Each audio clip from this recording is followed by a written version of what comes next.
Namaste to all. Today also we are doing a podcast here. Few question answers we will try to discuss, and it's completely random. Before the podcast, I would like to read one Veda mantra just to be a swadhyaya for today.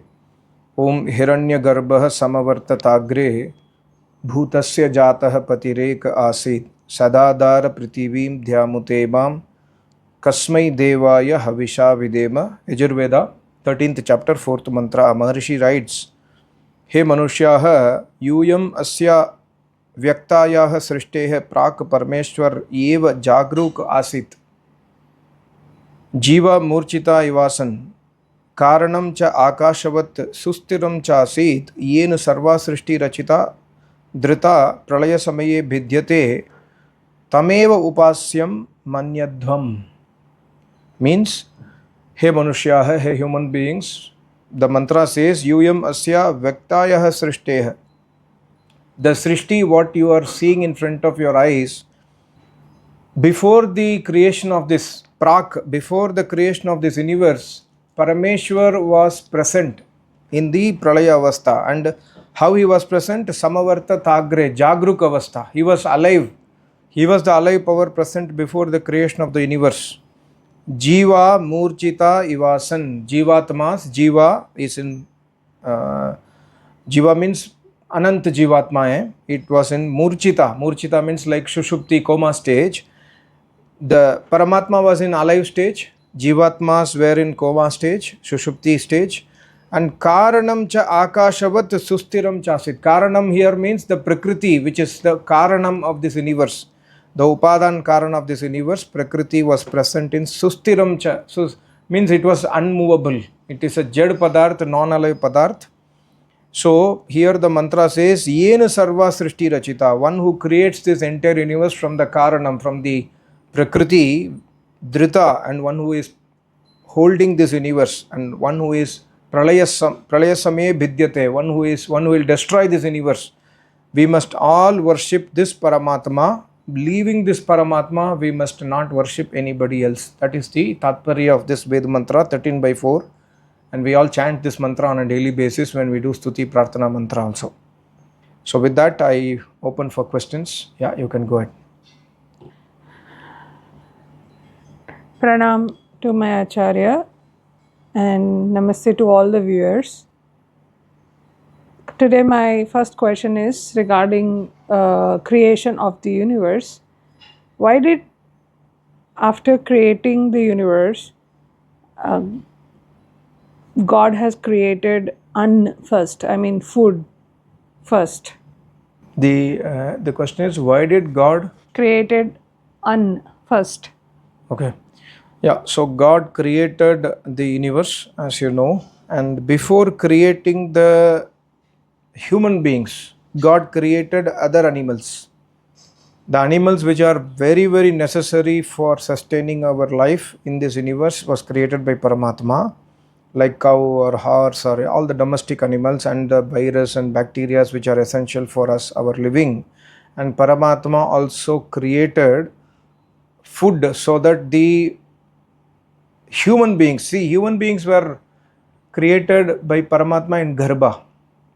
Even today also, the child is born from the Garbha, right? Womb, mother's womb. Similarly, when the universe was created, Paramatma creates Garbha in the earth. Bhumi becomes our Mata. So, inside the Garbha, Paramatma makes the prakriya to create the sharir of the human body. And for the human body to sustain and grow, we need food for sure. So Paramatma first created food, and the mantra in the Purusha says Prishadajyam. Prishadajyam means the moisty food which contains proteins and vitamins and minerals which are necessary to sustain our life was created. And then with that creation, Paramatma grows the body. And when Paramatma creates the human beings, he does not create us as babies. He holds the human beings in such a position so that the human birth happens, that the guy or the person who comes out of the Garbha is already fully grown and in Yuva Avastha. Thereby he and she they can sustain the life in this earth. They are in an age to reproduce and sustain the life in this universe. So An was created first, thereby the body can be maintained, and after the body was created, after the age of Yuva Avastha, let's say 20 plus years or 25 years, the human beings took birth from the Garbha, and then they came out, and slowly the human beings came out, and Paramatma chooses 4 out of all the human beings and gives the knowledge of the Vedas. Thereby the sustenance activity will start. So that's the reason Paramatma created An first. It's mentioned in Purusha Sukta also. Prishadajyam. Okay. So my second question is, why in Shastras and in Vedas, and even our Acharya also said this, like the girl child of the house should be more educated than male child. So what does that mean? Yeah, see, it's just to give more importance. Rishi Munis or our Acharya also has told more importance, because nowadays also we are seeing, not in the earlier times, but nowadays we are clearly seeing that there is a distinction between the male and female. So that's why our Acharya has been telling that you must educate girl child so that she is the light of 2 houses, in the present house and also in the future when she gets married and goes to her husband's house. So she has to become a light, and Paramatma says in Atharvaveda, Strihi Brahma Babhuvitah. Strihi Brahma, he means 100%. Nishchaya says Strihi Brahma hai. In the yajna of the family, the Stri is the Brahma. Brahma means knower of Vedas. So a Stri, if she becomes knower of Vedas, she will sustain her family. She will give good advices to her husband. She will be a caretaking at the home, but she will give advice to husband so that the husband walks the path of dharma.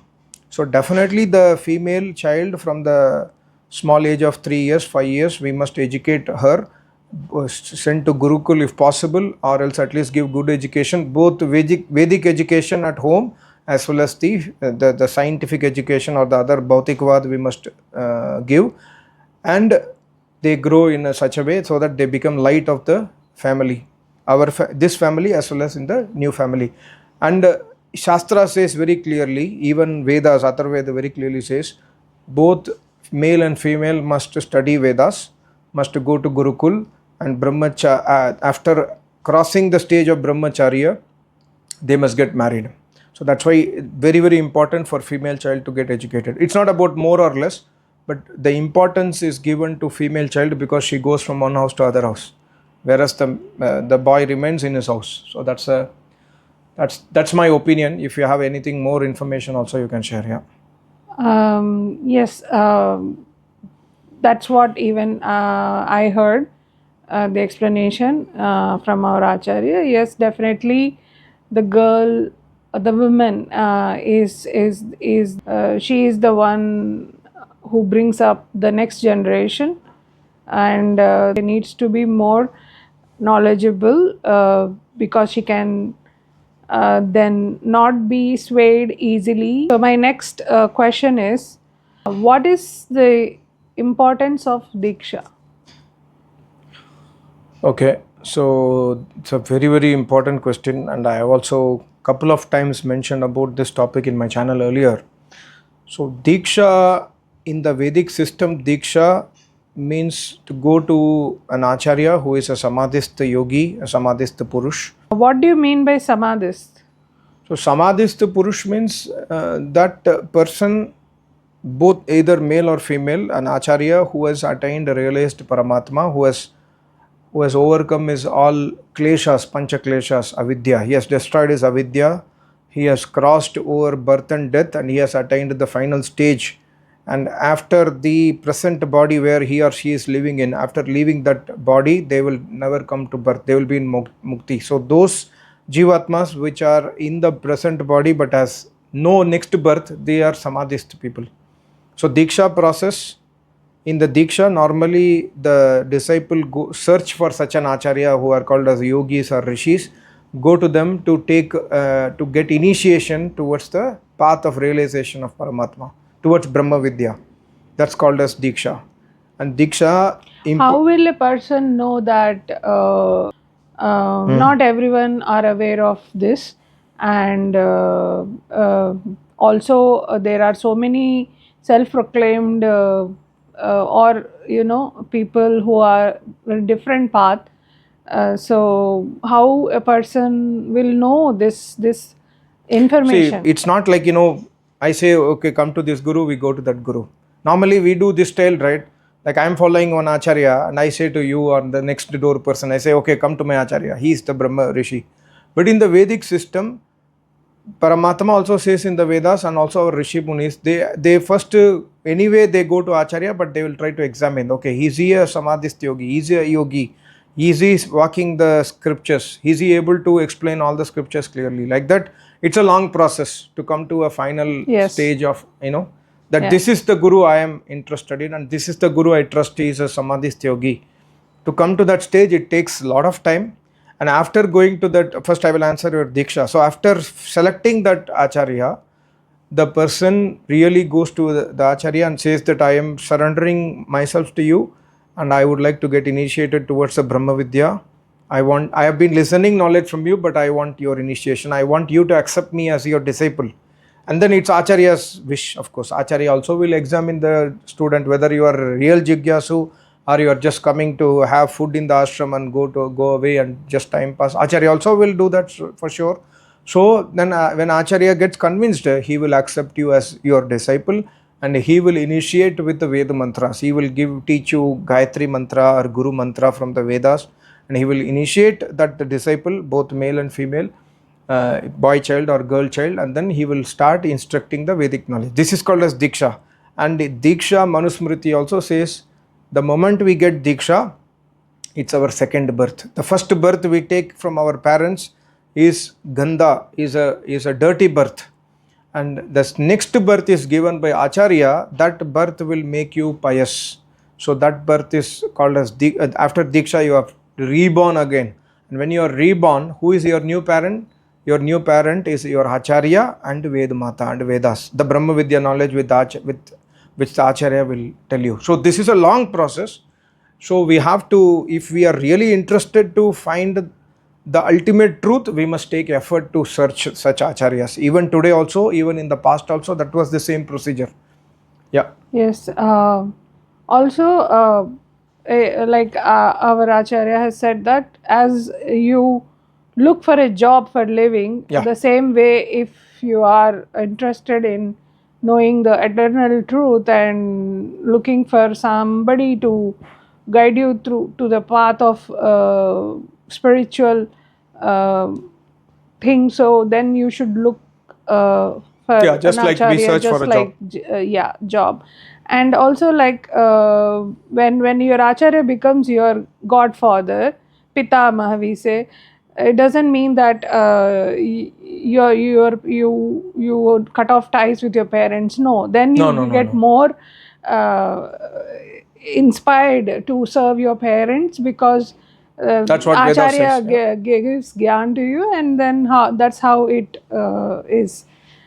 I hope, we will try to continue this kind of discussions, which will also help us to grow in the spiritual path, and also you. Thank you so much for watching. Thank you. Namaste. Om.